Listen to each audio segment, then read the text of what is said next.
Pan ddeffrodd Carson, roedd yn dal yn dywyll, ond roedd wedi clywed rhywun yn galw ei enw. Chico. Roedd Chico wedi codi ar ei draed ac yn pwyso ar goeden. Cododd ei fraich a dangosodd y graith oedd ar gledr ei law. Gafeilodd Carson yn ddi a'i law ei hun, clodd ei dwylo. Mae Chico isio un ffafr. Nodiodd Carson. Am beth amser bu'n gwrando ar Chico'n siarad. Dos i gysgu, Chico. Pan ddeffri di, fe gychwynwn ni. Wedi adael yno, aeth Carson i fyny i Gaenant dy Cheili. Aeth i'r ogof ydi hangodd iddi rai wythnosau ynghynt ac estynodd diwnic a het Calton. Wedi i gwisgo, rhoddodd y gwn a'r holster am ei ganol ac aeth yn ei ôl at Chico a Necwar. Drwy'r dydd drannoeth, bu'r trin ymlwybro'n araf tua Fort Defiance. Oherwydd cyflwr Chico, bu'n rhaid aros nifer o weithiau. Gwyddai Carson o sylwi ar gochni lygaid fod y diwedd ar ddod, a gwyddai hefyd, pen abai Chico byw, beth fyddai'n rhaid iddo fo ei hun ei wneud. Chydig oriau eto, Chico, ac fe fyddwn yno. Necwar, gwech i ti fynd yn ôl i'r gwersyll. Byddai'n dda i ti sleifio yno cyn i ddiwawrio. Necwar, cyn i ti ddychwelyd, wneud i un peth i mi. Gafeilodd Chico yn ei arddwn a'i wasgu. Pan glywyd i stori am farw Dix, cofia di i hadrodd hi wrth dy blant, a phlant dy blant. Dy wedi wrthyn nhw nad oedd pob Navajo ac Apache ddim yn dychryn pan welen nhw wyneb y dyn gwyn.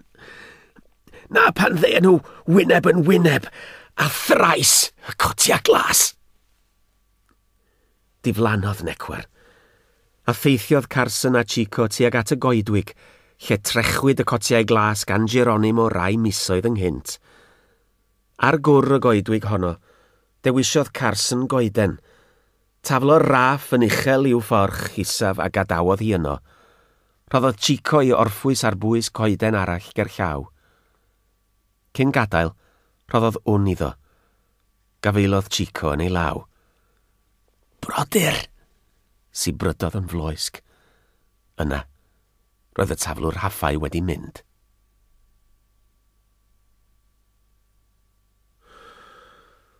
Ho! Gwaeddodd y gwarchodwr trwy'r gwyll o ben y wal. Pwy sy'n na? Wyt ti ddim yn adnabod cadfridog pan welid i uniform? Sori, sir! Gwaeddodd y gwyliwr ar geidwad y porth. Gwychiodd y drws yn agored a chymhellodd Carson ei geffil i mewn i'r ffort. Mae gen i neges frys i Dix. Fedri di drefnu i'w geffil gael ei gyfrwyo. Byddwn nhw'n barod i gychwyn oddi yma mewn rhyw 10 munud. I fyddhaodd y milwr yn syth. Cerddodd Carson ar flaenau draed tua barrics y swyddogion. Oherwydd ei reng, byddai Dix mewn ystafell ar ei ben ei hun.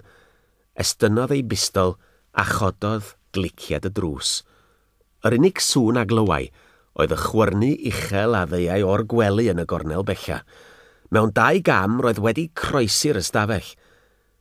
Dix! Roedd ei lais yn isel ac yn fygythiol. Deffrodd Dix i deimlo baril gwn yn dyn yn ei wddf. Deffrodd ar ei union. Roedd hi ar fi'n gwawrio, ac yn y golau a ddeiau drwy'r ffenest gallai weld Carson yn sefyll drosto. Beth y ffarn ti'n feddwl ti'n neud? Mae'n amser talu'r pris. Be? Chiquito? Pwy? A hael y bore. Dwi ti ddim yn gall, Carson. Ti sydd ddim yn gall, Dix. Cliciodd y gwn a chwysodd Dix. Ble rydyn ni'n mynd? Just tu allan i'r ffort. Dim triciau, reit? Oherwydd bwled geidi, creda di fi. Roedd ceffil Dix wedi ei glymu yn ymilyn Carson. Dim ond wrth gamu i'w gyfrwy y sylweddolodd Dix am y tro cyntaf fod ei fywyd mewn perygl. Cofiai'n iawn mai Chiquito oedd enw'r plentyn a laddasau ar lan yr afon. Dyna roedd y ferch wedi weiddi arno. Dyna roedd Chico wedi weiddi arno cyn gollwng y gasgeng o bowdwr di i'r tân. Yna, cofiodd am fam y baban. Honno a droes ei wn o arni hi ei hun. Hi oedd hael y bore. Roedd Carson yn mynd â fo fel oen i'r lladdfa. Esgynnodd y ddau i'r cyfrwy a gweiddodd Carson, "Ho!" I gyfeiriad y porth. Cofia fod y gwn ma wedi anelu at ati Dix. 1 cam gwag, ac fe gei di lond y ben o blwm. Wrth dithio trwy'r porth, gweiddodd Dix ar y gard. "Kidnap! Dwi'n cael fy herw gipio!" Mewn dim amser roedd y lle yn ferw. Trawodd Carson Dix ar draws cefn I ben gyda'i bistol, nes iddo lithro yn anymwybodol dros wddf fei farch. Gafaelodd yn awenau'r ceffyl a'i dywys allan o'r ffort. Clywodd ddryll yn tanio a theimlodd boen yn seithi trwy goes chwith. Edrychodd yn ei ôl, roedd Dix yn gorwedd yn anymwybodol ar draws gwar I geffyl. Tywysodd ef I gyfeiriad y coed. Ymhen ychydig, daeth Carson at y fan lle roedd Chico'n aros amdano. Roedd o'n cyrcydu yno yng ngwlith y bore bach. Roedd y boen yn amlwg ar ei wyneb, a daliau I fraich chwith ar draws I stumog. Roedd y gwn yn y llall. "Amser dial, Chico," meddai. "Ond, maen nhw'n dod ar fy ôl I." Roedd Dix yn dod ato ei hun. Clymodd Carson yr haff am ei wddf a'i thynnu'n dyn. Bu'n rhaid I Dix godi. Clymodd Carson yr haff yn sownd yn y goeden. Sylweddolodd Dix yn sydyn beth oedd yn digwydd. "Carson! Kit! Kit!" ymbiliodd Dix. "Fedri di ddim gadael I hyn ddigwydd!" Troes Carson I gefn ar y capten a sbardunodd I geffyl I gyfeiriad y coed. "Carson!" gweiddodd Dix ar ei ôl, ond nid arhosodd Kit Carson o gwbl. Dim ond unwaith y trodd Carson yn ôl a hynny I weiddi ar yr Indiad. "Mae'r cotiau glas yn dod, Chico! Carson!" Ond roedd ei waedd yn ofer. Gwyliau Dix I obaith yn pellhau oddi wrtho fel y carlamau Carson nerth carnau ei farch oddi yno. Tynnodd Chico forthwyl y gwn yn ei ôl ac eisteddodd wrth fôn y goeden. Fferodd Dix. Roedd wedi dod trwy ysgarmesau lu a rwan. Roedd yn mynd I farw dan law Indiad nad oedd eto'n hanner ei oed. Edrychodd eto ar Chico. Ceisiau hwnnw godi ar ei draed. Gallai Dix weld I fod yn cael traffaith. Gafaelai yn ei stumog ac roedd ei wyneb yn llanast o boen. "Edrych i'r coed, Dix.